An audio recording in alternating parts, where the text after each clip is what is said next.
And hello, ladies and gentlemen, wonderful members of the Conscious Approach community. Thanks to everybody for tuning in. Thanks to everybody for watching the video. JV Wins and Dogon SS are here once again. Appreciate everybody supporting our brand of logical content here on the internet, here on YouTube. Go ahead and like and subscribe to the channel, man. Let us know what you think about the commentary in this or any other video as we continue to kick the tires and light the fires, man. We like, kind of shooting the breeze, giving our 2 cents on these various topics each and every week. So if this is the first time that you're catching wind of what we like to do here, whether it's on this stream or whether it's on any of our other video uploads, give us a shout, man. Let us know what you think.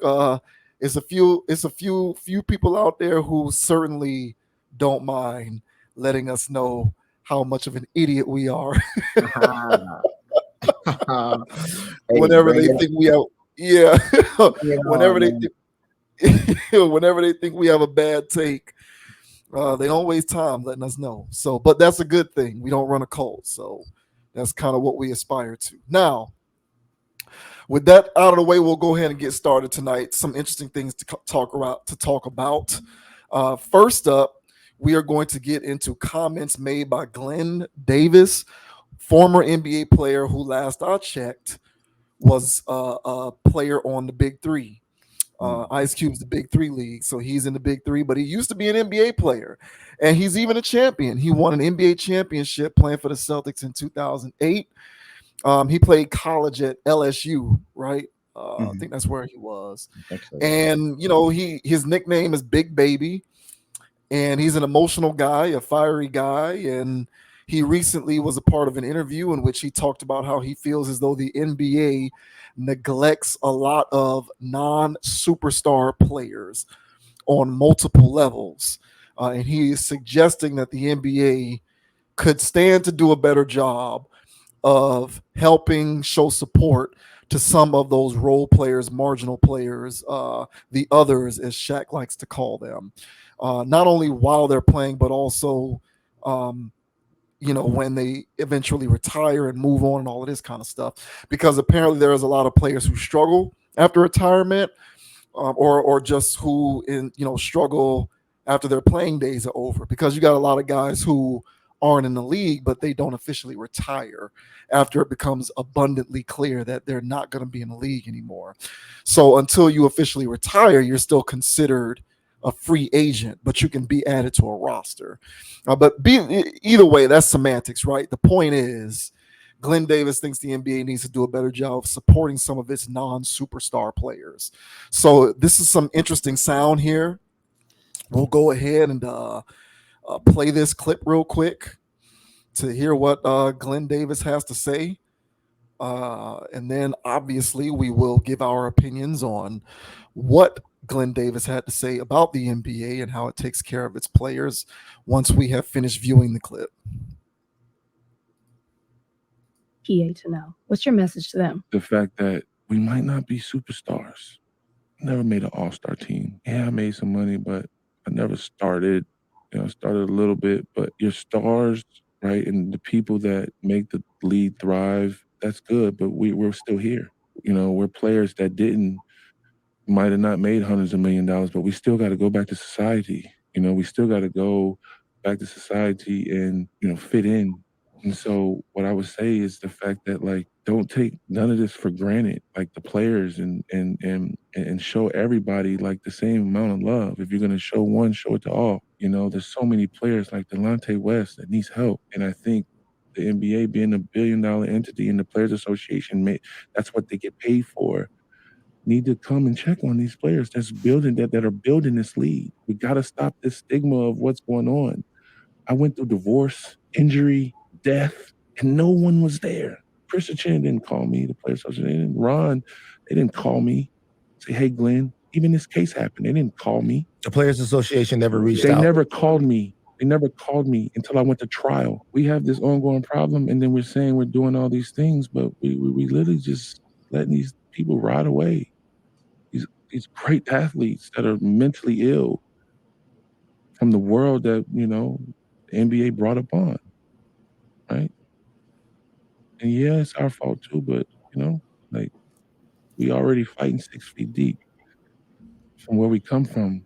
We've already fought. And so that's what I want. That's what I want. I want the NBA to notice that, hey, there's a mistake here that we've created and we got to fix it. And I want to be the first guy, you know, to say I'm going to jail for health and my injuries and It's your boy, Big Baby, man. Don't believe all that shit on the internet. I will have my day in court. They just mad because a black man got money, man. Just trying to keep a black man down, man. Hey, man, shout out Rollo, man. All those people, man, getting money, man. My shit legal, man. A lot of jump shots. A whole lot of jump shots.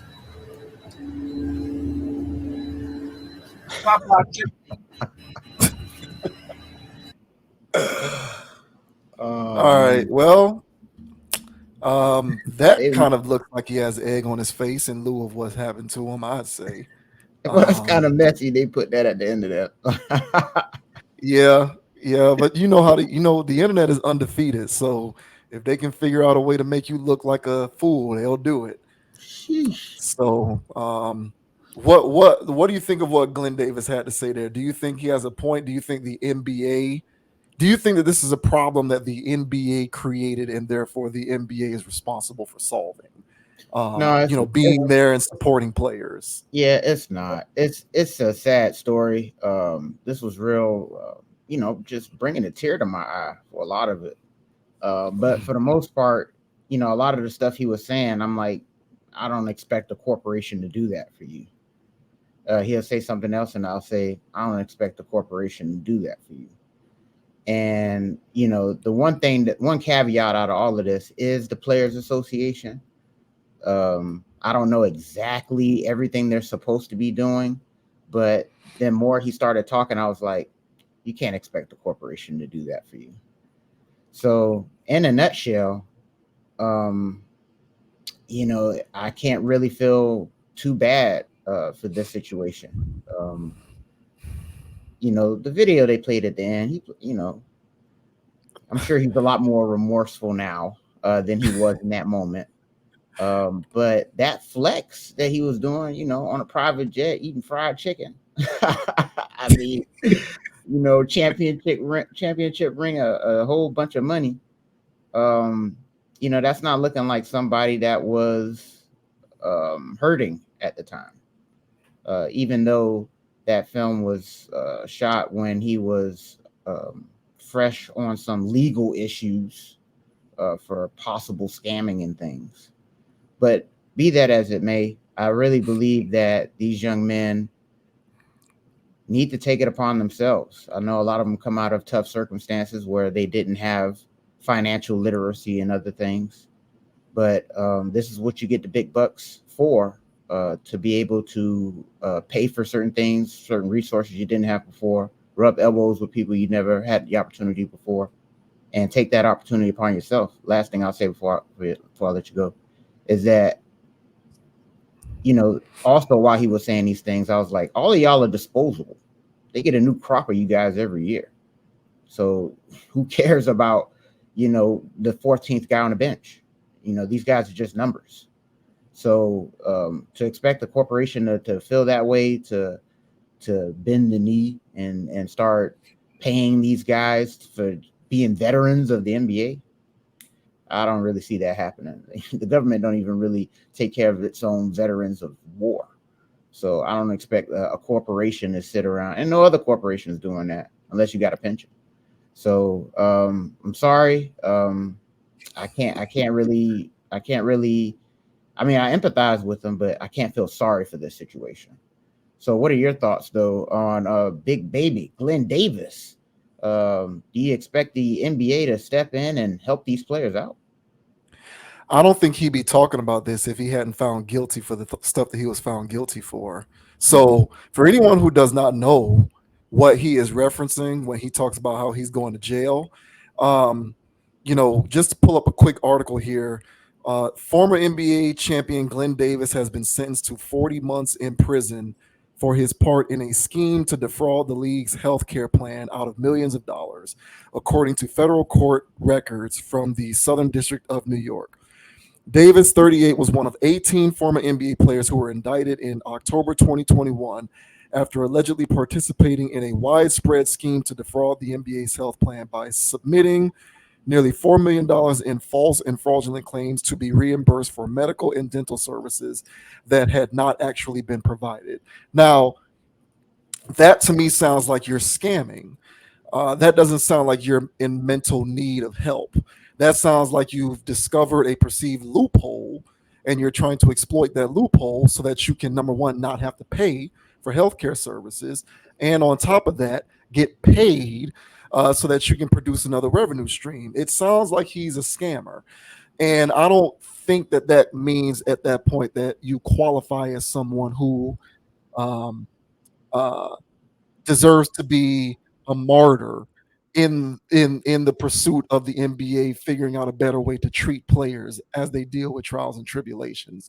Now, if you want to talk about somebody like Delonte West, I kind of understand that a little bit more because it just kind of looks like he fell on hard times. Um, Substance abuse got the better of him, and he needs help for real. I'm hesitant to suggest that that's the NBA's responsibility to rectify because at the end of the day, I believe in personal responsibility. And if you're in position to touch over $1 million throughout the course of your life, it is incumbent upon you to figure out the best way to have that money serve you so that when things happen to you, you are best equipped to deal with those things. So, Glenn Davis, to me, really doesn't have a leg to stand on. His rookie deal was 2 years, 1.138 million 680, so $1,138,680. He then signed a 2-year deal that was worth $5 million. Then he signed a 4-year deal, and this was his biggest contract with the Celtics. 4 years, $25.7 million. Ooh. Now, after the 4 years, $25.7 million, he signed with the Clippers for 2 years, $1,566,575. And then his last contract with the Clippers, 1 year, $1,227,985. Now, I'm not a mathematician, but that has got to be close to $40 million, all things total. But the one big deal that he had, 4 years, $25,700,000. Like, listen, I don't know. I don't have rich people problems. I don't know what it's like to be rich. I don't know what it's like to be generational wealthy. But $25,700,000 seems to be enough money and financial capital to best position yourself to get whatever help you need to deal with the challenges of life. And to, in retrospect, because you tried to scam the NBA and got caught, and now you've been found guilty and sentenced, suggests that the NBA needs to do better by marginal players. To me, you're kind of the boy crying wolf at that point. Like, these guys need to do better with personal responsibility. And I agree with you 100%. I look at NBA players as employees. I know that they're playing a game. I know that it's sports and it's professional sports, but for whatever reason, the players themselves, as well as the general population, we have this tendency to view them not as employees, but like as something else, like as if they're not employed. And it's like, at the end of the day, they're handsomely paid, but they are nevertheless employees. They're employees of the private institution of whatever team that they play for. And that private institution is a part of the collective body of the NBA. So they're employees.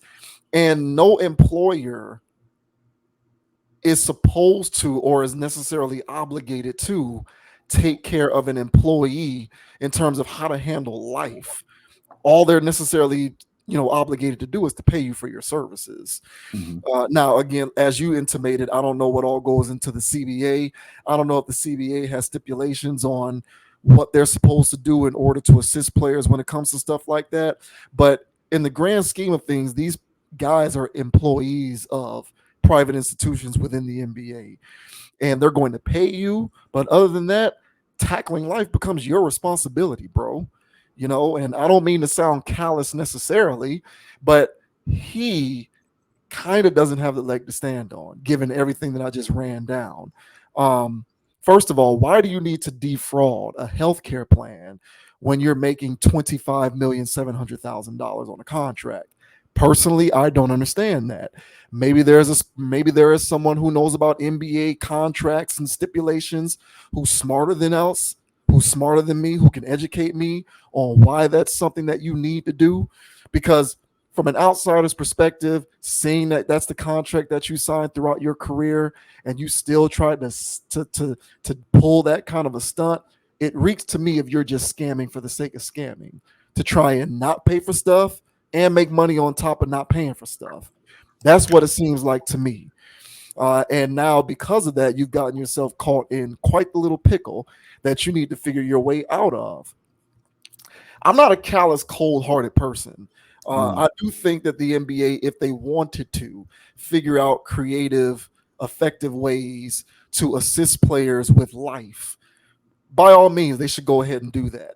But to invoke the notion that they are responsible for it is to strip these guys away from the personal accountability that they are responsible for with respect to knowing the right way to go about preparing themselves for the rigors of life. Like, it is what it is. And to people like Davis, like, bro, I'm sorry, but $25,700,000. How do you think the person making $60,000 a year is supposed to handle this stuff? Like, you're asking for all of this assistance and all of this help, and you're asking for all of this support from the NBA. What about the 70% of this country's population that makes below $70,000 a year, who have families and kids and mouths to feed and mortgages to pay and car insurance premiums to pay for, which keep going up every damn 6 months? How are they living off of this rigged system? You know, when you at least you in position where you made multiple, dozens of millions of dollars, you're more prepared to deal with it than they are. So I don't know. I kind of don't really have sympathy for him, and I don't really agree with him for many of the same reasons that you brought up. Be responsible and accountable for your life. You made over $30 million throughout your career. If you didn't figure out a way to make that work for you in such a way that you can handle life without having to scam, then, bro, that's on you. Situations like Delonte West, I can understand a little more because, hey, man, people end up on hard times, substance abuse, problems, issues, challenges. There's no reason why a guy like Delonte West is begging for money outside of a gas station on the side of the street. That's a very sad story. So come to me with stuff like that, but don't come to me with stuff like Glen Davis, where you felt like you was just going to scam your way out of money that you should have been paying because you're a wealthy 10%er during the time when you were signing these contracts. So I kind of don't want to hear it. I think it would be noble if employers like the NBA tried to do stuff like that, but to suggest that it's their responsibility to me is a bit far-fetched. I don't really like what he had to say because it kind of sounds to me as though he's trying to shirk accountability. Yeah, that's pretty much it in a nutshell. That there's no accountability. And I had to look up to see if the NBA had a mentorship program, and they do. They had it since the 80s, which means it wasn't very effective because I saw dudes in the 90s crashing out. So if they had it since the 80s, then I don't know what what they're really talking about in those rooms. But Glen Davis came out of high school after us, bro. So he saw enough. He saw enough. We saw enough. Players hollering broke, players, on hard times, legal troubles. Like, we saw it all before, we were out of high school. So at least in my mind, when I thought I was going to the league, I was like, hey man, I'm gonna make that minimum salary do numbers. And I'm gonna invest in things, I'm gonna do other stuff and not have to work for the rest of my life. That's where I was at with it. And I know whenever they do hit these, rookie meetings or whatever they go to, and they talk to veterans or whatever, and he played with vets. So he played with Kevin Garnett, Paul Pierce. I don't know about Paul Pierce. Paul Pierce was probably a bad influence. But he played with Ray Allen, Paul Pierce. He had Doc Rivers as a coach. PJ Brown. PJ Brown. Yeah. And say what you want about Doc Rivers. You he's still all basketball. So I'm sure he wasn't down for any Glen Davis antics. So he had enough vets around him that were knew how to be professionals. I'm sure he saw the lifestyle they were living outside of this. He still went left. So yeah, man, it's unfortunate. They're guys that make the league and you never hear from them again after one season or so. And what's the league supposed to look out for them? And what's the cutoff? Because they do have cutoff for retirement players. And they do have pensions for these guys, but you have to play X amount of years, do all this, make it. And if you don't, I don't know how they're going to look out for all of these guys. They're not these people's parents. And as you mentioned, bro, when you're getting these contracts where it's hundreds of thousands of dollars, even when you want to bring in Uncle Sam and take that in half, you're still living pretty good, bro. I've heard about players who, they rookie years or whatever, they're still living in 1-bedroom apartments and stuff. And there's ways you can make it work, man. You don't have to live on a private jet eating fried chicken. But that's what he wanted to do. He wanted to live like a rapper, and not invest the proper. He'd rather use his brain power to scam than to build a legitimate business. So there's only so much you can tell this guy because and this is why they say poverty is a mindset. And people are so used to seeing their account look a certain way. Once they actually start making some money that's more than that, subconsciously they try to drive that number back down to a low number. They're used to being in that weird funk. And so that's why when they go to the league, and I say that you're actually rubbing elbows with professionals, with winners, with investors, like there's all kinds of big wig stuff that you can get yourself a part of and then change your mentality of how you see money. But, if you don't want to take that opportunity, that's on you. So, hey man, sorry, big baby. But and there's power in the name too. Don't go run around calling yourself big baby, man. Don't go around doing that, man. But best of luck to him, man, and his trials and tribulations, bro. But I don't think anybody's gonna, feel too bad for you, Yeah, and I'm one of those. Yeah, and you can include me. I'm one of those people. When you're a professional athlete, I feel like you're inadvertently placed in an incubator for wealth generation, whether you realize it or not. I mean, you're surrounded by guys who make $1 million, who make millions of dollars. Go talk to one of your teammates, ask them what they invest in, ask them what they got going on, what type of markets, how are they trying to diversify their bonds? You know what I'm saying? Like, talk to the general manager of the organization, the owner of the Celtics. By all accounts, the owner of the Celtics, I was watching him last night. He's a rather approachable dude. You can probably ask him, what kind of investments can I make with this $25.7 million that you just gave me? I just can't see that sympathy card being levied his way, given the way that his career went in terms of how much money he made. Now, if you want to talk about league minimum guys, 15th guy on the bench and veteran league minimum, people making $800,000, $1 million, or whatever it is now, I halfway don't even understand that, because juxtaposed to the rest of the population, you're still in the 30 percentile, because 70% of the population still makes less than that. So if the 70% of the population has to fend for itself making less than $65,000, $70,000 a year, then you making $800,000 a season, $1 million a season, you can find a way. And no, you're not making $50-60 million. You're not a superstar, but perspective is a very important thing, and you have to maintain proper perspective. There's people in the world making $45,000 a year with families out here trying to figure this out. And you're an individual who's making $800,000 a year, $1 million a year. I'm not even talking about the mid guys, lower tier guys, or max guys. I'm talking about the guys to whom you would think such treatment should be afforded. And hold on, let me interject real quick. And there's guys that make 40 something racks a game. But go on. Yeah. And some of those guys who make 40 something racks a game, those are mid guys. lower tier contracts. That's not even superstar contracts. I think we did the math on Kyrie Irving's contract, and wasn't it something crazy like $800,000 a game? Yeah, it Eight was something hundred, wild. $900,000. Yeah, something crazy like that. And Kyrie is not making the max. So my thing is, I kind of feel like accountability is something that needs to be maintained here. And I can't rock with him on this.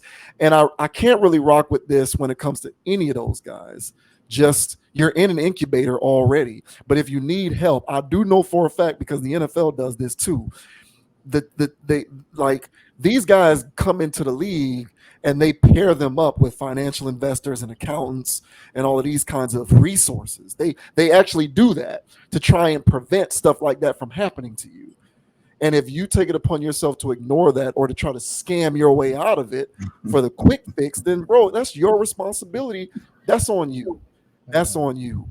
And so it's just a greater cautionary tale to me about maintaining proper perspective and understanding how your lot in life is kind of your responsibility. I don't know that the NBA is responsible for that no more than if I work for, I don't know, if I work for Chase Bank, you know, and I got fired because they caught me scamming. Is Chase Bank responsible for teaching me how to properly invest money and how to not go broke? Not really. That's my job. They're my employer. They're paying me. That's a part of my contract. And these guys are employees at the end of the day. It just is what it is. And I agree with you about the poverty mindset. I kind of feel like that's what separates people who understand this from people who don't, because not every NBA player who comes into money has to deal with this. It's just certain guys, and the guys who have to deal with it weren't the guys who weren't granted access to resources that could prevent it. Those are the guys who didn't care and just did whatever they wanted to do anyway. Yep. Hey, man.